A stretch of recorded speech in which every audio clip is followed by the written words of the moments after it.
ꯄꯥꯎꯆꯦꯗ ꯌꯨꯝꯐꯝ ꯑꯣꯏꯕ ꯃꯔꯨꯑꯣꯏꯕ ꯄꯥꯎ ꯈꯔ ꯑꯞꯗꯦꯠ ꯇꯧꯖꯔꯤ꯫ ꯅꯨꯃꯤꯠ ꯍꯨꯝꯅꯤ ꯁꯨꯖꯤꯜꯂꯛꯂꯕ ꯐꯥꯎꯕꯗ ꯐꯥꯖꯤꯟꯈꯤꯕꯁꯤꯡꯒꯤ ꯂꯪꯂꯥ ꯂꯪꯖꯤꯟ ꯈꯪꯗꯕꯅ ꯏꯃꯨꯡ ꯃꯅꯨꯡ ꯂꯩꯐꯝ ꯈꯪꯗ꯭ꯔꯦ꯫ ꯉꯁꯤꯒ ꯊꯥꯅ ꯅꯨꯃꯤꯠ ꯍꯨꯝꯅꯤ ꯁꯨꯖꯤꯜꯂꯛꯂꯕ ꯐꯥꯎꯕꯗ ꯐꯥꯖꯤꯟꯈꯤꯕꯁꯤꯡꯒꯤ ꯂꯪꯂꯥ ꯂꯪꯖꯤꯟ ꯈꯪꯗꯕꯅ ꯏꯃꯨꯡ ꯃꯅꯨꯡ ꯂꯩꯐꯝ ꯈꯪꯗ꯭ꯔꯦ꯫ ꯄꯤꯛꯂꯤꯕ ꯑꯉꯥꯡ 3 ꯌꯥꯎꯅ ꯐꯥꯖꯤꯟꯈꯤꯕꯁꯤꯡ ꯃꯤꯑꯣꯏꯕꯒꯤ ꯃꯤꯅꯨꯡꯁꯤ ꯌꯦꯡꯗꯨꯅ ꯊꯥꯗꯣꯛꯄꯤꯔꯛꯎ ꯍꯥꯏꯅ ꯃꯃꯤꯠꯇꯒꯤ ꯃꯄꯤ ꯇꯥꯅ ꯏꯃꯨꯡ ꯃꯅꯨꯡꯒꯤ ꯃꯥꯏꯀꯩꯗꯒꯤ ꯃꯔꯤ ꯂꯩꯅꯕꯁꯤꯡꯗ ꯑꯄꯤꯜ ꯇꯧꯔꯛꯂꯤ꯫ ꯀꯨꯀꯤꯁꯤꯡꯅ ꯐꯥꯖꯤꯟꯈ꯭ꯔꯕ ꯅꯨꯄꯤ ꯑꯃꯁꯨꯡ ꯑꯉꯥꯡꯁꯤꯡ ꯑꯗꯨꯒꯤ ꯏꯃꯨꯡ ꯃꯅꯨꯡ ꯑꯣꯏꯔꯤꯕ ꯍꯩꯔꯣꯛꯇ ꯌꯨꯝ ꯄꯥꯜꯂꯛꯇꯨꯅ ꯂꯩꯔꯕꯤ ꯏꯕꯦꯟꯅꯧꯕꯤ ꯅꯤꯡꯊꯧꯖꯝ ꯀꯧꯕꯤ ꯅꯨꯄꯤ ꯑꯃꯒ ꯉꯁꯤ ꯃꯅꯤꯄꯨꯔ ꯌꯨꯅꯤꯚꯔꯁꯤꯇꯤ ꯀꯦꯝꯄꯁꯇ ꯄꯥꯎꯃꯤꯁꯤꯡꯒ ꯎꯅꯕ ꯑꯃꯗ ꯃꯍꯥꯛꯅ ꯍꯥꯏ ꯆꯠꯂꯤꯕ ꯊꯥ ꯑꯁꯤꯒꯤ 12ꯒꯤ ꯅꯨꯡꯊꯤꯜ ꯄꯨꯡ 2:30 ꯇꯥꯔꯛꯄꯗ ꯊꯣꯛꯈꯤꯕ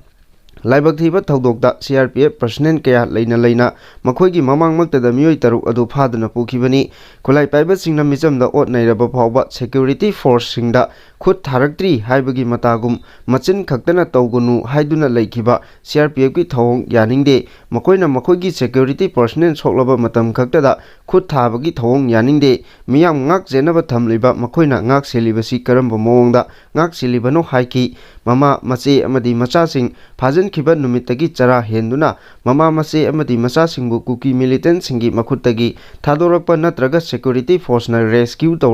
ꯇꯧꯕ ꯉꯥꯏꯗꯨꯅ ꯂꯩꯔꯤꯕ ꯏꯕꯦꯟꯅꯧꯕꯤꯅ ꯃꯈꯥ ꯇꯥꯅ ꯅꯨꯃꯤꯗꯥꯡꯒꯤ ꯃꯇꯝ ꯌꯧꯔꯛꯄꯗ ꯃꯃꯥ ꯑꯃꯗꯤ ꯃꯆꯦꯁꯤꯡ ꯃꯆꯥꯁꯤꯡ ꯑꯗꯨꯅ ꯆꯤꯡꯅꯨꯡ ꯑꯗꯨꯗ ꯑꯏꯪꯕ ꯀꯔꯝꯅ ꯈꯥꯡꯂꯝꯒꯅꯤ, ꯀꯔꯤ ꯆꯥꯔꯝꯒꯅꯤ, ꯃꯈꯣꯏꯕꯨ ꯍꯤꯡꯂꯝꯒꯗ꯭ꯔꯥ ꯅꯠꯇ꯭ꯔꯒ ꯁꯤꯔꯝꯂꯗ꯭ꯔꯥ ꯍꯥꯏꯕ ꯋꯥꯍꯪ ꯀꯌꯥꯒ ꯂꯣꯏꯅꯅ ꯑꯋꯥꯕ ꯀꯌꯥ ꯈꯥꯡꯂꯤ꯫ ꯃꯤꯌꯥꯝꯒꯤ ꯃꯄꯤ ꯃꯄꯥ ꯑꯣꯏꯔꯤꯕ ꯂꯩꯉꯥꯛ ꯄꯥꯏꯔꯤꯕꯁꯤꯡꯅ ꯐꯥꯖꯤꯟꯈ꯭ꯔꯕ ꯃꯍꯥꯛꯀꯤ ꯏꯃꯨꯡ ꯃꯅꯨꯡꯕꯨ ꯇꯦꯛꯇ ꯀꯥꯏꯗꯅ ꯊꯥꯗꯣꯛꯄꯤꯔꯛꯎ, ꯔꯦꯁꯀ꯭ꯌꯨ ꯇꯧꯕꯤꯌꯨ ꯍꯥꯏꯅ ꯂꯩꯉꯥꯛꯀꯤ ꯄꯨꯛꯅꯤꯡ ꯆꯤꯡꯁꯤꯜꯂꯛꯄꯒ ꯂꯣꯏꯅꯅ ꯖꯤꯔꯤꯒꯤ ꯖꯀꯨꯔꯥꯊꯣꯔ ꯄꯨꯂꯤꯁ ꯁ꯭ꯇꯦꯁꯟꯗ ꯍꯧꯖꯤꯛ ꯂꯩꯔꯤꯕ ꯃꯍꯥꯛꯀꯤ ꯃꯆꯦ ꯑꯃꯗꯤ ꯃꯆꯥ ꯅꯨꯄꯥ 2ꯕꯨ ꯏꯝꯐꯥꯜꯗ ꯄꯨꯔꯛꯄꯤꯗꯨꯅ ꯃꯐꯝ ꯆꯥꯅ ꯊꯝꯕꯤꯅꯕꯁꯨ ꯂꯩꯉꯥꯛꯀꯤ ꯄꯨꯛꯅꯤꯡ ꯆꯤꯡꯁꯤꯜꯂꯛꯂꯤ꯫ ꯃꯈꯥ ꯇꯥꯔꯛꯄ ꯄꯥꯎꯗ ꯐꯥꯖꯤꯟꯈꯤꯕ ꯅꯨꯄꯤ ꯑꯉꯥꯡꯁꯤꯡ ꯄꯨꯡ 24ꯒꯤ ꯃꯅꯨꯡꯗ ꯔꯦꯁꯀ꯭ꯌꯨ ꯇꯧꯒꯗꯕꯅꯤ꯫ RPI ꯖꯤꯔꯤꯕꯥꯝ ꯗꯤꯁꯇ꯭ꯔꯤꯛꯀꯤ ꯃꯅꯨꯡ ꯆꯟꯕ ꯕꯣꯔꯣꯕꯦꯀ꯭ꯔꯥ ꯁꯕ ꯗꯤꯚꯤꯖꯟꯒꯤ ꯃꯅꯨꯡ ꯆꯟꯕ ꯖꯀꯨꯔꯥꯊꯣꯔꯗ ꯂꯩꯕ ꯃꯩꯇꯩꯒꯤ ꯌꯨꯝ ꯗꯨꯀꯥꯟ ꯀꯌꯥ ꯃꯩ ꯊꯥꯕꯒ ꯂꯣꯏꯅꯅ ꯅꯣꯡꯃꯩ ꯆꯤꯟꯗꯣꯟꯗ ꯐꯥꯖꯤꯟꯈꯤꯕ ꯅꯨꯄꯤ ꯑꯉꯥꯡ ꯄꯨꯟꯅ 3 ꯆꯠꯂꯤꯕ ꯄꯨꯡ 24ꯒꯤ ꯃꯅꯨꯡꯗ ꯔꯦꯁꯀ꯭ꯌꯨ ꯇꯧꯒꯗꯕꯅꯤ ꯍꯥꯏꯅ ꯁꯦꯟꯇꯔꯒꯤ BJP ꯂꯩꯉꯥꯛꯀ ꯄꯨꯟꯅ ꯆꯠꯃꯤꯟꯅꯔꯤꯕ republican party of India RPI ꯑꯊꯨꯋꯥꯂꯦ ꯃꯅꯤꯄꯨꯔ ꯁ꯭ꯇꯦꯠꯀꯤ ꯃꯥꯏꯀꯩꯗꯒꯤ ꯂꯩꯉꯥꯛꯇ ꯑꯀꯟꯕ ꯋꯥꯐꯝ ꯊꯝꯈ꯭ꯔꯦ꯫ ꯉꯁꯤ ꯃꯅꯤꯄꯨꯔ ꯄ꯭ꯔꯦꯁ ꯀ꯭ꯂꯕꯇ ꯄꯥꯎꯃꯤꯁꯤꯡꯒ ꯎꯅꯕ ꯑꯃꯗ ꯄꯣꯂꯤꯇꯤꯀꯦꯜ ꯄꯥꯔꯇꯤ ꯑꯁꯤꯒꯤ ꯌꯨꯠꯀꯤ ꯄ꯭ꯔꯁꯤꯗꯦꯟꯠ ꯃꯩꯔꯥꯕ ꯍꯩꯁꯅꯥꯝꯅ ꯍꯥꯏ ꯐꯥꯖꯤꯟꯈ꯭ꯔꯕꯁꯤꯡ ꯂꯩꯉꯥꯛꯅ ꯅꯣꯡꯃꯒꯤ ꯃꯅꯨꯡꯗ ꯀꯟꯕ ꯉꯝꯗ꯭ꯔꯕꯗꯤ ꯂꯩꯉꯥꯛ ꯑꯁꯤꯒꯤ MLA ꯃꯤꯅꯤꯁꯇꯔꯁꯤꯡ ꯃꯁꯥꯅ ꯈꯪꯅ ꯐꯝ ꯊꯥꯗꯣꯛꯅꯕ ꯁꯦꯝ ꯁꯥꯕꯤꯌꯨ꯫ ꯂꯩꯉꯥꯛꯅ ꯕꯦꯇꯤ ꯕꯆꯥꯎ ꯕꯦꯇꯤ ꯄꯔꯥꯎ ꯍꯥꯏꯗꯨꯅ ꯅꯨꯄꯤꯁꯤꯡꯕꯨ ꯑꯋꯥꯡꯕ ꯊꯥꯛꯇ ꯏꯀꯥꯏ ꯈꯨꯝꯅꯒꯗꯕꯅꯤ ꯍꯥꯏꯅ ꯂꯥꯎꯔꯤ, ꯀꯦꯝꯄꯦꯟ ꯇꯧꯔꯤ꯫ ꯃꯁꯤꯃꯛꯅ ꯌꯥꯝꯅ ꯁꯤꯡꯊꯥꯅꯤꯡꯉꯥꯏ ꯑꯣꯏꯕ ꯈꯣꯡꯊꯥꯡꯅꯤ, ꯑꯗꯨꯕꯨ ꯑꯁꯤꯒꯨꯝꯕ ꯀꯦꯝꯄꯦꯟ ꯆꯪꯁꯤꯜꯂꯤ ꯍꯥꯏꯔꯒ ꯄꯤꯛꯂꯤꯕ ꯑꯉꯥꯡ ꯌꯥꯎꯅ ꯅꯨꯄꯤ 3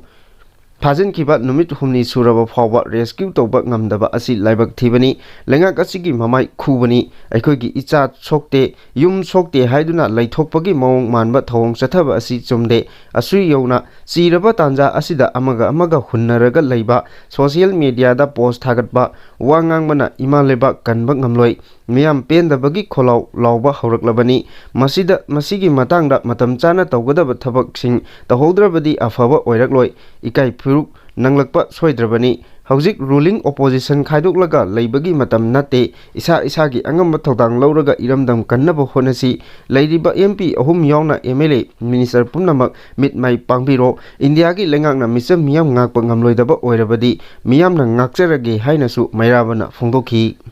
ꯃꯈꯥ ꯇꯥꯔꯛꯄ ꯄꯥꯎꯗ ꯃꯤꯑꯣꯏ 3 ꯐꯥꯖꯤꯟꯈꯤꯕ ꯑꯗꯨ ꯃꯤꯑꯣꯏꯕꯒꯤ ꯃꯤꯅꯨꯡꯁꯤ ꯌꯦꯡꯂꯒ ꯑꯊꯨꯕꯗ ꯇꯦꯛꯇ ꯀꯥꯏꯗꯅ ꯏꯃꯨꯡ ꯃꯅꯨꯡꯗ ꯁꯤꯟꯅꯕꯤꯌꯨ꯫ ꯁꯔꯗꯥ ꯃꯅꯤꯄꯨꯔꯗ ꯃꯇꯝ ꯈꯔ ꯇꯪꯗꯨ ꯂꯩꯇꯥꯅ ꯂꯩꯔꯨꯔꯕ ꯃꯇꯨꯡꯗ ꯍꯧꯈꯤꯕ ꯅꯨꯃꯤꯠ ꯈꯔꯅꯤ ꯑꯁꯤꯗ ꯅꯣꯡꯃꯩ ꯀꯥꯞꯅꯕ ꯌꯥꯎꯅ ꯃꯤꯁꯤ ꯃꯤꯅꯥꯒꯤ ꯊꯧꯗꯣꯛ ꯊꯣꯛꯂꯛꯄꯗ BJP ꯃꯅꯤꯄꯨꯔ ꯄ꯭ꯔꯗꯦꯁꯀꯤ ꯊꯧꯃꯤꯁꯤꯡꯅ ꯇꯁꯦꯡꯅ ꯅꯨꯡꯅꯥꯡꯕ ꯐꯥꯎꯏ ꯑꯃꯗꯤ ꯖꯤꯔꯤꯕꯥꯝ ꯗꯤꯁꯇ꯭ꯔꯤꯛꯀꯤ ꯕꯣꯔꯣꯕꯦꯀ꯭ꯔꯥ ꯁꯕ ꯗꯤꯚꯤꯖꯟꯒꯤ ꯖꯀꯨꯔꯥꯊꯣꯔꯒꯤ ꯊꯧꯗꯣꯛꯇ ꯄꯤꯛꯂꯤꯕ ꯑꯉꯥꯡ ꯌꯥꯎꯅ ꯃꯤꯑꯣꯏ 3 ꯐꯥꯖꯤꯟꯈꯤꯕ ꯑꯗꯨ ꯃꯤꯑꯣꯏꯕꯒꯤ ꯃꯤꯅꯨꯡꯁꯤ ꯌꯦꯡꯂꯒ ꯑꯊꯨꯕꯗ ꯇꯦꯛꯇ ꯀꯥꯏꯗꯅ ꯏꯃꯨꯡ ꯃꯅꯨꯡꯗ ꯁꯤꯟꯅꯕꯤꯌꯨ ꯍꯥꯏꯅ BJP ꯃꯅꯤꯄꯨꯔ ꯄ꯭ꯔꯗꯦꯁꯀꯤ ꯄ꯭ꯔꯁꯤꯗꯦꯟꯠ ꯁꯔꯗꯥꯅ ꯐꯣꯡꯗꯣꯛꯈ꯭ꯔꯦ꯫ ꯉꯁꯤ ꯅꯤꯇ꯭ꯌꯥꯏꯄꯥꯠ ꯆꯨꯇꯦꯛꯇ ꯂꯩꯕ ꯊꯝꯕꯥꯜ ꯁꯪꯂꯦꯟꯗ ꯄꯥꯡꯊꯣꯛꯄ ꯄꯥꯎꯃꯤꯁꯤꯡꯒ ꯎꯅꯕꯒꯤ ꯊꯧꯔꯝ ꯑꯃꯗ ꯄ꯭ꯔꯁꯤꯗꯦꯟꯠ ꯁꯔꯗꯥꯅ ꯃꯈꯥ ꯇꯥꯅ ꯍꯥꯏ ꯑꯉꯥꯡ ꯌꯥꯎꯅ ꯃꯤꯑꯣꯏ 3 ꯐꯥꯖꯤꯟꯈꯤꯕꯒꯤ ꯊꯧꯗꯣꯛ ꯑꯁꯤ ꯍꯦꯛ ꯇꯥꯕꯒ BJP ꯃꯅꯤꯄꯨꯔ ꯄ꯭ꯔꯗꯦꯁꯅ ꯄꯥꯔꯇꯤ ꯑꯁꯤꯒꯤ ꯁꯦꯟꯇ꯭ꯔꯦꯜ ꯂꯤꯗꯔꯁꯤꯡ ꯑꯃꯗꯤ ꯍꯣꯝ ꯃꯤꯅꯤꯁꯇ꯭ꯔꯤꯅꯆꯤꯡꯕꯁꯤꯡꯗ ꯃꯤꯆꯝ ꯃꯤꯌꯥꯝ ꯉꯥꯛꯄꯤꯅꯕ ꯑꯃꯗꯤ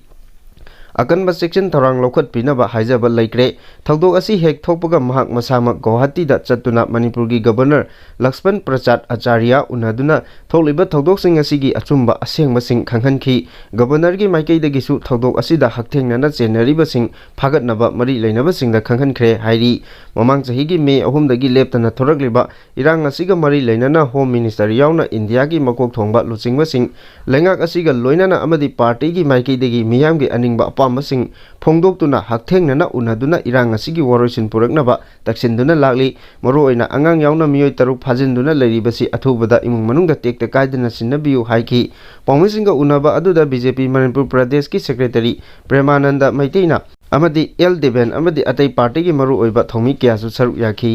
मका तारकपा अतोपा पाउदा छखंगदबा खुलाई पाइबसिंगना मियोइ अमा नोंमेना कापतुना हालमले छखंगदबा खुलाई पाइबसिंगना मियोइ अमा नोंमेना कापतुना हालमले हारिबा थौदोक असि ngarang ahing nongyai pung ama minute kunrom tabada Imphal East District ki Porompat Police ki manung chanba yaral pata thokibani sakhangdab singna nomaina kaptuna halam laba mioi adugi maming waikhom chanaton sahi kunipal apokwa Prem Kumar kawi kharsom makha lekai dagi ni mahak ngarang numidang mafam amadagi faduna puraklaba matung kaptuna hatpa oiramgani haina thajanari asi bhakchang adu ngasi ayuk walking chatpa mioi singna thengnarakibani tungda police ta pau piraba matung forensic science की team अमल लाक्तुना येंगसेलबा मतुंग postmortem की दमक जेनिम्स मोक्ता थमख्रे हारी मखा तारकपा पावदा editorial कलमदगी मचंग ओइबा पाव अमा लखोचरी refugee ना लेबाक थुगाइनबा लांदारकपसि मणिपुरना अहानबनी लेबाक अमदा अतोप लेबाकतगी लोगी वांगमदा चंगसिलकपा terrorist सिंगना attack तौदुना मियांगी पुंसी अमसुंग लनथुम मांगहन तागहनबगी थगदोक सिंग लै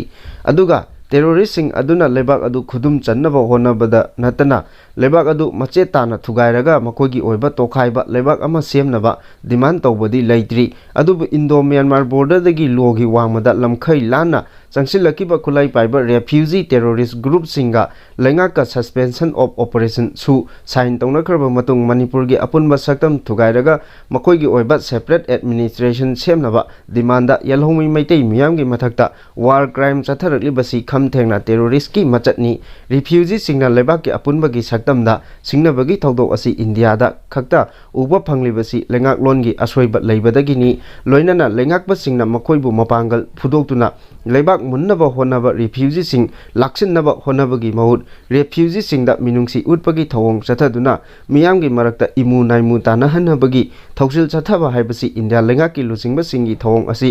डिराइव एंड रूल अमसुंग अपुनबगी सक्तम थुगाइनबा मियामगी मरक्ता सिंगचेप थाबनी इंडिया गवर्नमेंट इंग कुमजा 1994 दा नमलौ लौसिनख्रबा मणिपुरदा लेबाक असिगी अचौबा स्टेट सिंगी मियामदा नतना अतोप लेबाक सिंगदगी चंगसिलकपा इल्लीगल रेफ्यूजी सिंगना मणिपुरगी येलहोमी सिंगबु मखोइगी खयात नुंगदा योचिन हंदुना मणिपुरगी कांखुल मुथतनबा थवोइना सिल्लब्रा हाइबगी चिंगनबा लैतबा नते मसिंगमंगना मणिपुरगी येलहोमी सिंगदगी मिटोप सिंग मसिंग हेंदुना मरमदमदा माइनॉरिटी तारखिबगिदी मियामना मिटोप चंगलकपा थिंगनबा इनर लाइन परमिट सिस्टम चना हल्लु हाइबा डिमांड चाही कया खोंजंग चंगसिलखिबा अदुदगी इंडिया गवर्नमेंट थेंगलबसु थेंगना मियामगी डिमांड अदु पिरखरे अदुबु स्टेट लेंगांगना आईएलपी चनबगी कांगलोन मपुंग फाना चनहनबा ngamdabadagi ILP चनबगी वाहनथोक लैरक्तबदगी मिटोप सिंगना इसिंग इचाउगुम लेप्तना चंगसिलकपा अमदि खुंदा लैता सिलकपा लेप्त्री लेबाक असिगी टेररिस्ट सिंगदा मिटोप सिंग चंगसिलकपा अमसुंग खुंदा लैताबा सिंगी थबक सिंग लेप्तना चथबदगी अपिकपा फुरुप सिंग योसिनखिबगी थबक सिंगदा त्रिपुरादगी त्रिपुरी सिंग मरमदमदा खोंदाफम लैरक्तबदगी फॉरेनर अमगुमना हिंगमदा नतना मखोगी खोंगुल फावबा मुसिलकले मतौ असुमना चाही चा कया मनिंग मखा तमलकिबा येलोमी मैतै सिंगी खोंगुल मुटखिबा याबगी फिबमदा लैरकलिबा असि लाइबक थिबनी मैतै सिंगना मसागी फुरुपकी सक्तम अमदि मखोगी कांखुल मुटखिदनबा खोलाउ लाउरिङै चेरक्ता रेफ्यूजी चिन कुकी जोन नारको टेररिस्ट सिंगना ममांग सही लिसिंग अनि कुलुमदोय मे अहुमदगी खंगहोंगदना लांदारक्तुना मैतै मियाम हाटपगी वार क्राइम चथरकिबा था 19 मपुंग फारे रेफ्यूजी सिंगना मैतै मियामगी मथक्ता लांदारकलिबसि स्टेट असिगी मनुंगदा मखोगी तोंगानबा लेबाक अमा सेमगनी हाइबसिनी मतांग असिदा हंगबा याबा वाहंगदी मैतै मिचम हाटपा युमकै मै थाबा अमदि मिचम फाबगी क्राइम सिंग चथरगा मखोगी डिमांड फंगबा ngamgadoribara हाइबसिनी रिफ्यूजी कुकी टेररिस्ट सिंगना मखोगी डिमांड तौगे हाइरबदी सेंटर अमदि स्टेट लेंगाकता तौगदबनी मियामना मरुओइना मैतै सिंगना मखोगी डिमांड पीगदबा नते kuki terrorist-singna laingakpa amasung security force-singda landabagi mahuta atamdana maitai-singi mathakta khut thabagi thabak chathariba asi tayonaba amasung aranba landa chathabani masina maram oiraga kuki amasung maitai anigi marakta amu hanna unaba yadabagi maram oheliba asina maram oiraga kuki singi pandam phangba ngambagi mathakta lamdam asida makhoigi khongthang lairaktabagi maram ohenjarabani refugee kisingna manipur maset tana thugainaba demand tawriba asi center amadi state langangna kaidongaida piroi haibagi phirep khangankhiba laikre phibam asi leiraba phawba refugee singna maitai miyamgi mathakta leptana landaduna micham hatpa nupi angang phaba terrorism gi khamthengba crime sing chathariba asina maram oiraga makhoibu malemgi miyamna khwaidagi hanthaba amadi tukatchaba kangluk oina longnaragli adubu India government na terrorist sing asigi demand piroi hairabasu wathok asi wari saraga warusin purakani haiduna manung lenbagi mawong chathaduna leibadagi wathok asigi marumda aronba agenda kari leirabage haiba miyamgi langtaknaba wahanga loinana laingaki thausilda pendabagi chang hengalakliba asina maram oraga mainland India ga mari tatnaba pamba uba phanglaklibasi laingakpa singna thohalakibani lowi Makha tarakpada editorial kalamdagi machangoiba pau amaga lokhatchari laingakloi singna mithibong mitambalgi saktam loduna leiribasi karigino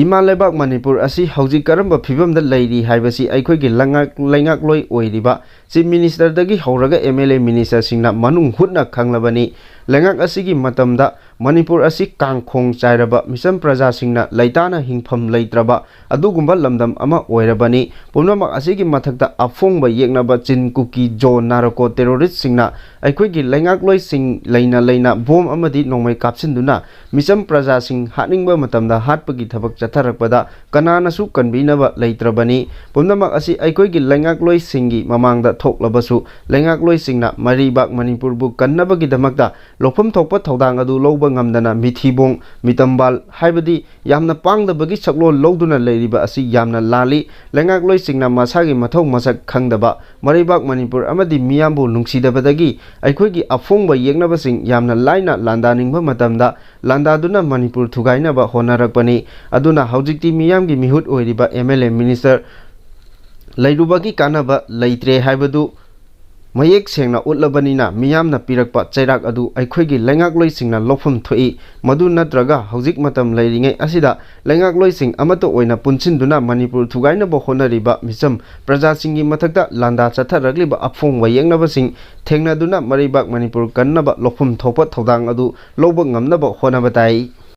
Haujik phawbagi oinadi aikhoigi laingakloi sing machoi taduna amaga punsinba yadana leiri haibasi lebak miyamna masek mayek sengna khangle masina maram oiduna mithibong mitambalgi saklo loriba laingakloi singi mathakta Akanba Khongjang Changsillkadouri mamangda thokidriba June 19 gi thokdoktagi hena Akanba miyamgi lal chatharakani haiba asi khangpham thoi haujik Manipur laingak ama ichau chauna leina chin kuki jo narko terrorist singna pikliba angang ahum yauna Meoi taruk phajinduna thamkiba matam Manipur laingangna makhoibu kannabagi thabak amata lokhatana leiriba asidi yamna lali haujik pham konduna leigadaba matam nate laingakloi sing amato oina ponchinduna Bharat laingaki lusingba oiriba prime minister dagi horaga atai union minister gi maphamda Manipur kannabagi lokpham thokpa tawdang adu chapchana loduna Manipur bu kallu haiduna amata oina Akanba Khongjang Changsillkadouri loinana Manipur gi Chief Minister masamakna mama lebak Manipur kannaba lokpham thokpa thodang adu chapchana lori haibadu tawthorakpa thabakna tasengna utkadabani madunatana lebaki luraba tanphamda keku lotpagum lotuna leibadi miyamgi akanba ihok changsillakani haibasi khangpham thoi maduna haujik matam leiringaida aikhoigi laingakloi singna amato oina ponchinduna Manipur thugainaba honariba afongba yeknaba sing maithiba piduna Manipur kannaba amadi phajinduna thamkhriba angang ahum amadi Meoi taruk asi tekta kaidana thadoraknabagi lokhom thokpa thodang adu logadabani